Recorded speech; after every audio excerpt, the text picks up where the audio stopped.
Afton, man, I was listening to your music last week and talk about heart-wrenching lyrics.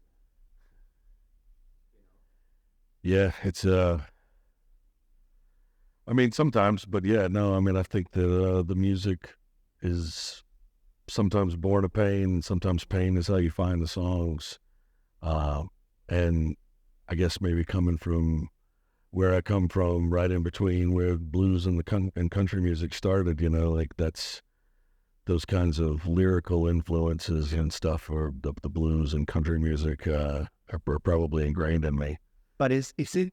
I was thinking about this, and thinking about Tom Waits, one of your big influences as well.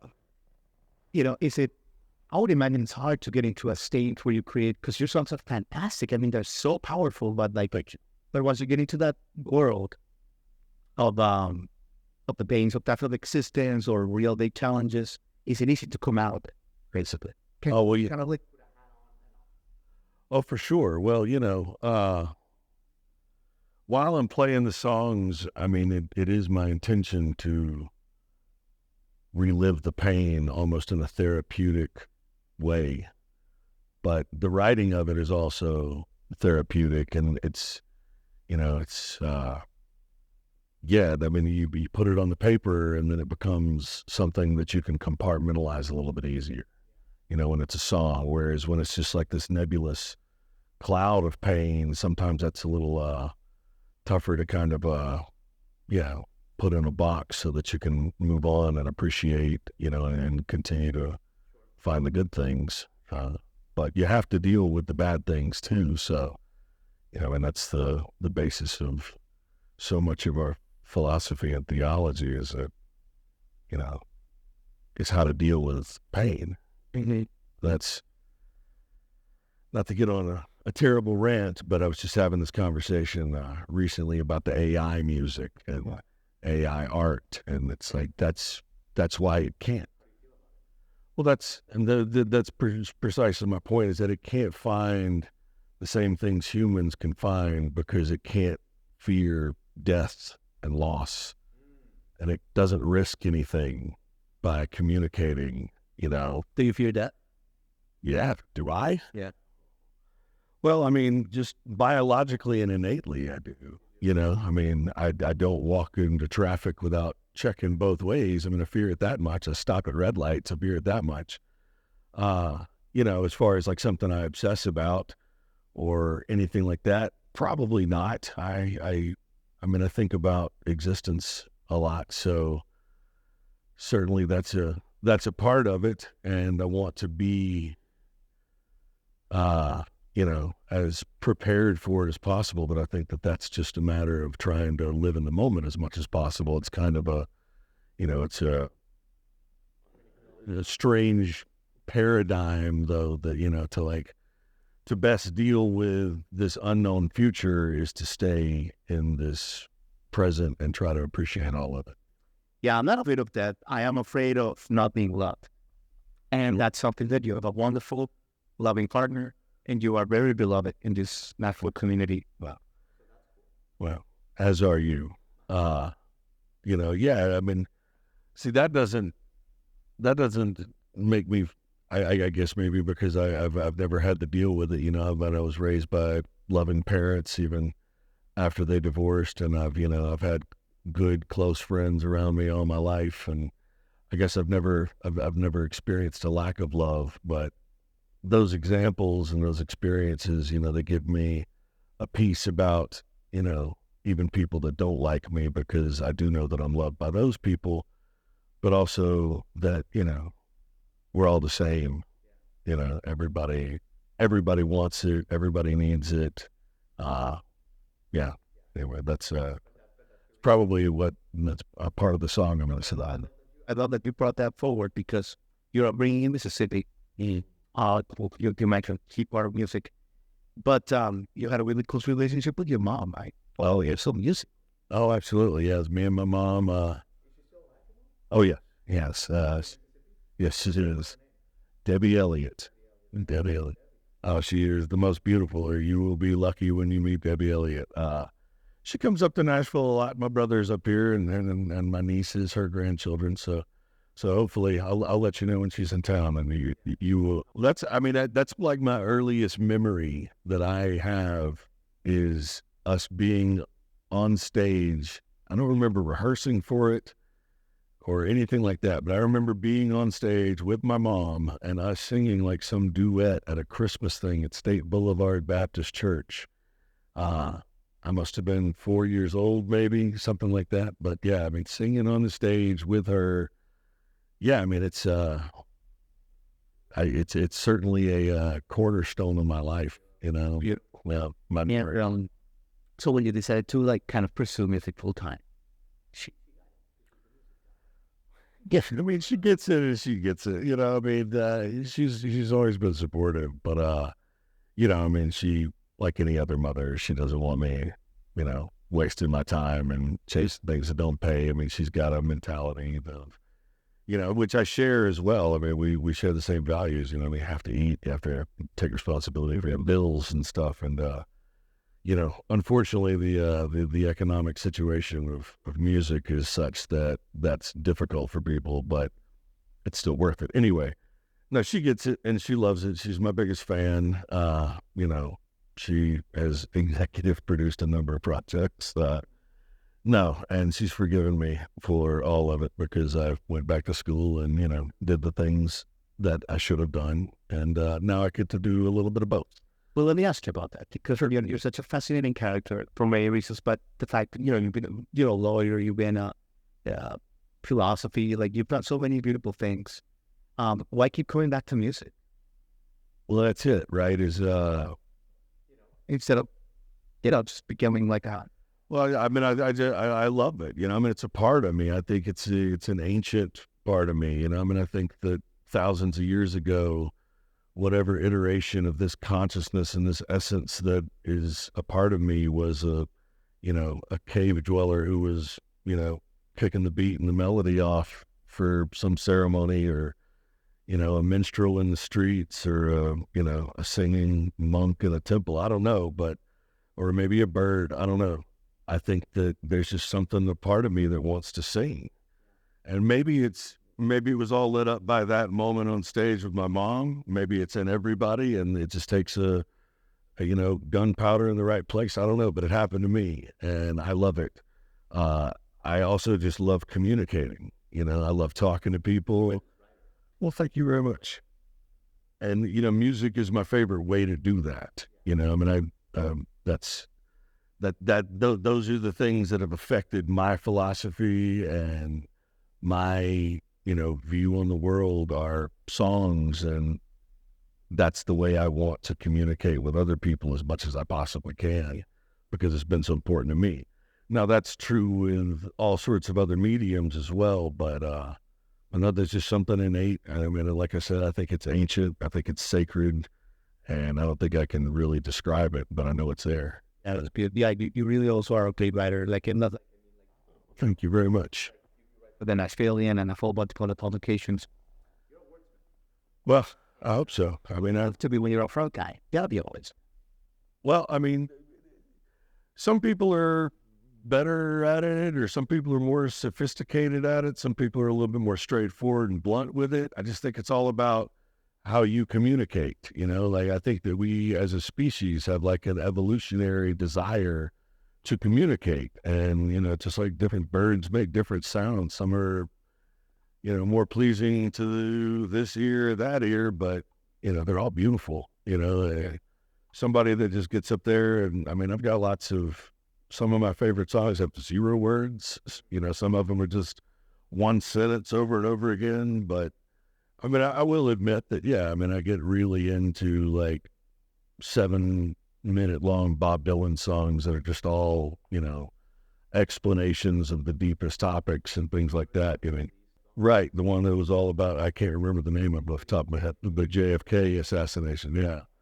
No, but that was beautiful. You know, and Tom Waits has a lot of songs like that. We do the Tom Waits tribute every year, and I try my best never to take lyrics on stage, not because I'm better than anybody else, but just because it throws me off and gets me out of I'll try to look at them and then I won't be able to find my place. And then all of a sudden I'm like falling off the stage and just, you know. was like a front man, like, and I would, my worst nightmare would be like, I forget like the lyrics. See, but when you don't have the lyrics in front of you and you forget the lyrics, you just go. You just keep going. You listen to the band, you let a solo build up or start, you think about it for a couple seconds. If you can't figure it out, you go to what you do know next, right? If it's your own song, nobody's going to know. If it's somebody else's song, you're a little embarrassed and you apologize, but at least you didn't, like I would just fall all over the place if I tried to look at the lyrics while I was doing it. And I do a lot of these, tribute shows and stuff in town. So it's always like cramming for a test, the nights before. Because if I get up there with the lyrics, I'm just going to lose my mind. Anyway, that's something I analyze on. First of all, explain Tom Waits to someone who doesn't understand his magic. Because I think he's very... It took me a while to get Tom Waits. I think it's an acquired taste for sure. Like I was predisposed to that when I was younger. My favorites were Springsteen and Greg Allman and Louis Armstrong, and I just loved that raspy voice. And now it's a medical condition for me because I tried to do it for so many years. And it extended into guys like Eddie Vedder and Kurt Cobain, and like rockers that did it. And then in my little neighborhoods in Mississippi, the guys that played rock music were like, oh, come sing with us, Wolf, and so, because I could do that. I could, with them. So it turned into that. And then I started playing with this band and we were a little bit more toned down, kind of an acoustic rock.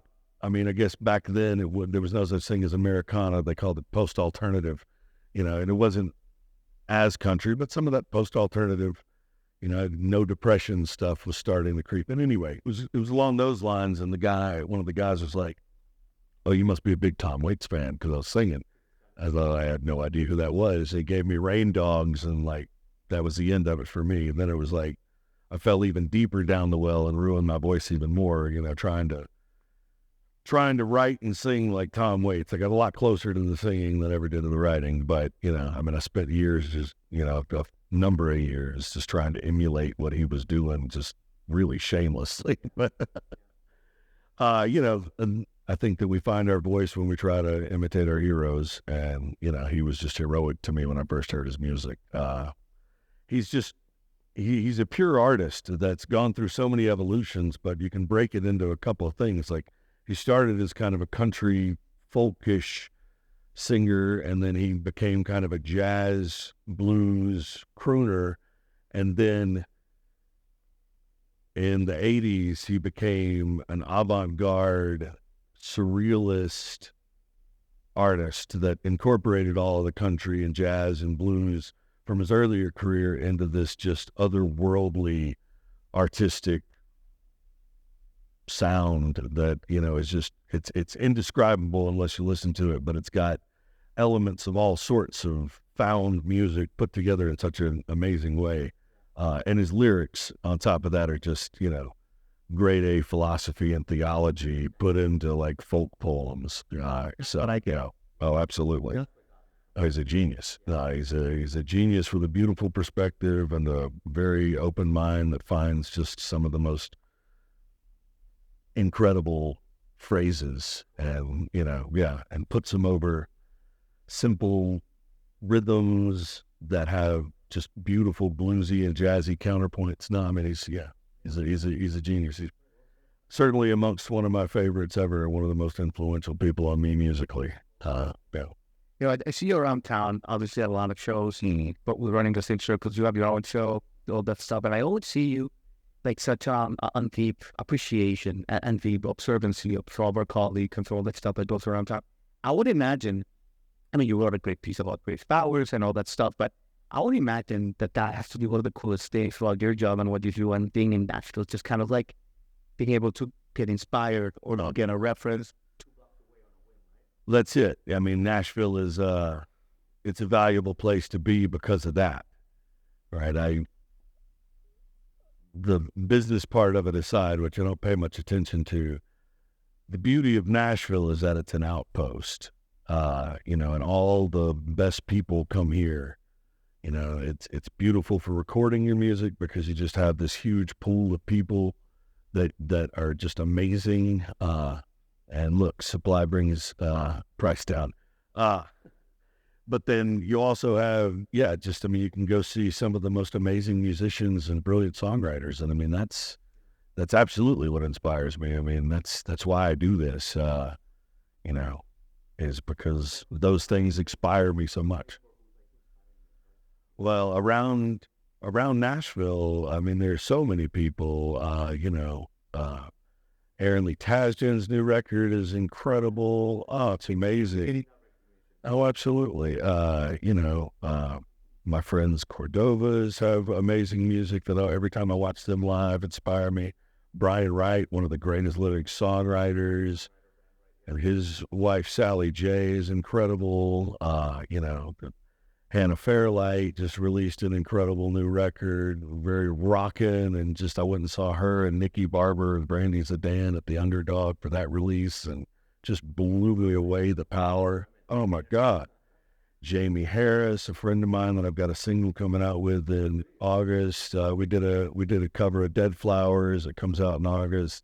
She inspires me. Her and Mary, obviously, and Mary Gaucher is just an incredible songwriter. I don't know. I mean, it's everywhere. Oh, that's his thing, man. I saw her at Woods on the River.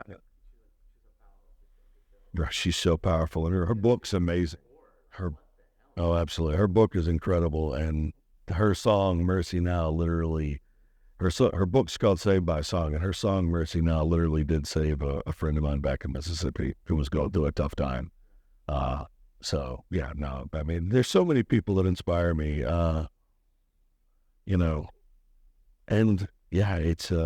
It's pretty incredible. I wish I could list them all off. I feel like I know I'm leaving off hundreds, and before I start listing them, I just know it's going to be incomplete. Yeah, there's so many people, and they're not all in music. I mean, it's one of my good friends just wrote a book about Jerry Jeff Walker and Sammy Davis Jr. and Richard Nixon, and it's incredible. Yeah, no, I love the communication, the connection, and I'm inspired by everything I can when I'm in this mood. Blast let me leave you with this. You're gonna play a song for us. You alluded to, it's rough waters right now in the music industry for everybody. Yep, for everybody. Yeah. So I think you have to have like an inner comp. 100%. An inner compass that has to be stronger. Well, you have to know why you're doing it. Yeah. For me, again, I think about this all the time. It's a love of communication. It is a duty, honestly. I mean, I feel it as like a sacred, ancient duty. Like, what is economic and what is valuable are not the same thing. Just like who you are and what you do for money aren't the same thing. I do things for money within the law, and I do music because it's a sacred, ancient duty. I mean, that's what we need now more than anything. This is an election year, and it's going to be absolutely horrible. It's getting worse every day. There's no good news on this, institutional level of late stage capitalism. And literally the only cure for it is 1 part love, 1 part music. And, it's not going to pay any money. It's not going to pay any money, but we have to do it. And I'm not saying I'm some like noble, warrior. I'm saying that everybody that does this is, and everybody like you that amplifies it, I mean, it needs that too. And I mean, it's one thing that, I don't know. I mean, every artist is conflicted about their desire for attention and the dangers of doing things that are ridiculous because it's not the art. Whether it be social media, whether it be doing publicity and interviews and things, we're all so sensitive about that because we're trying to keep our ego out of the art, because the less ego you have, the more access you have to the art, to the spirit, to the essence of it. But at the same time, we're all like ingrained with a little bit of, because so many people channel it the wrong way, So it's, it's a balance, but you do have to know why you're doing it. You definitely have to know why you're doing it. And if you're doing it for money, you have to really evaluate how smart an idea that is. Yeah. No, exactly. Things that you can't control. No, you do it for the song. You do it for the song. That's a beautiful place to leave it. And do it for the song. Thank you, Afton, because no one writes better songs than you, man. Oh, thank you so much, Jamie. I really appreciate it. This is Afton Wolfe. We've been talking about some heavy stuff. So this is a song called Cry.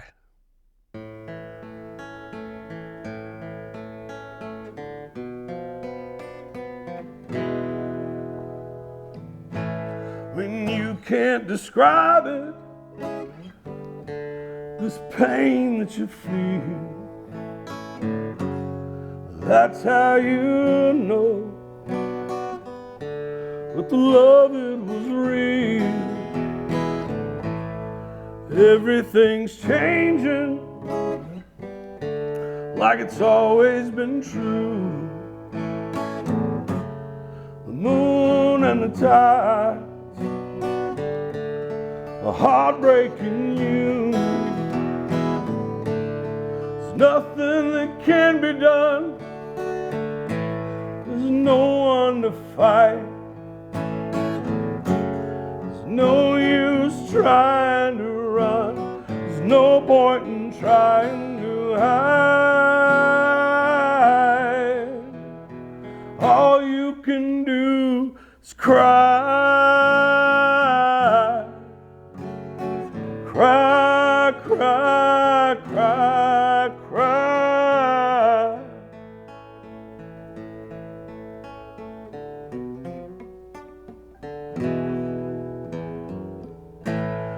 I know you're hurting, well, that's all I can say,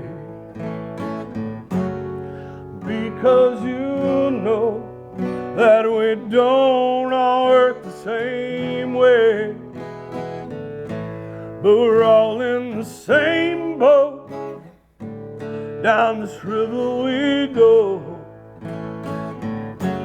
and you got to find your way to get back into the flow. I'll give you cover if it makes you feel shy. Then when there comes another sad goodbye,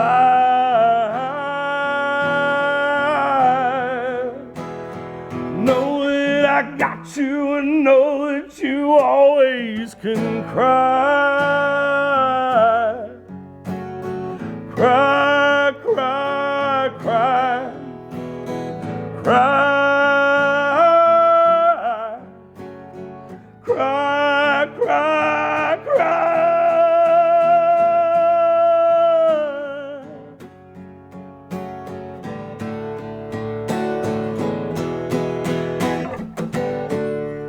Nobody wants that part, but everyone needs to love. So you open up your heart, and sometimes the pain is too much. You should, and I wish that you would. I'm telling you that it just feels so good when you cry. Cry, cry, cry, cry, cry, cry, cry.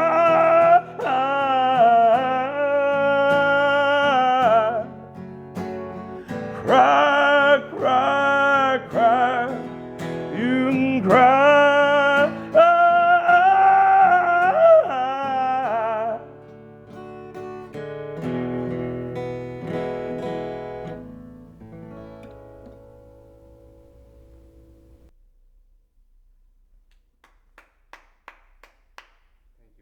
Thank you, man. Hi, everybody. Thanks for watching. Subscribe here for the latest from the show. Also, be sure to check out more of the best clips from J-Rod Concert Media.